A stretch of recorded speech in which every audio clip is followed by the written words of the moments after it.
Haia, Rhodri dwi, Gymdeithas Gemeg Frenhinol Manceinion. Dyma arbrawf syml gallwch wneud o adra yn defnyddio eitemau o'r gegin. Nod yr arbrawf yma yw dangos bod hylifau efo dwysedd gwahanol.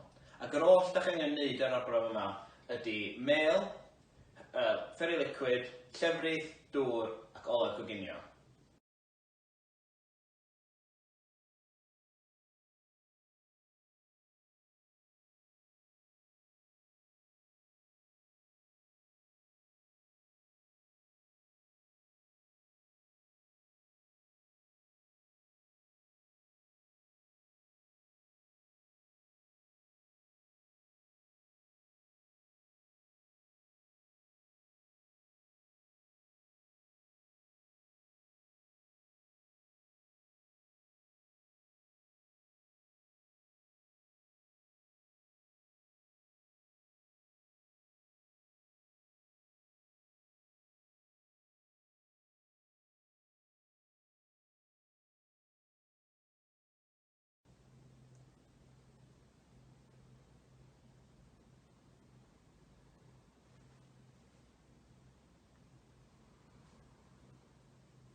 A fel ydych chi'n gweld, oherwydd gwahaniaeth dwysedd yr hylifau, da di llwyddo i greu 5 haen gwahanol.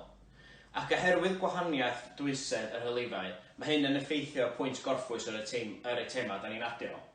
So pan da ni'n adio gwm cnoi, mae hwn yn suddo syth i'r gwylod. Pan da ni'n adio tomato, mae hwn yn gorffwys just uwch ben, haen y dŵr, a pan da ni'n adio cap botol efrith, mae hwn yn setlo ar dop. Felly be mi chi'r ei gynnig ar hyn adra?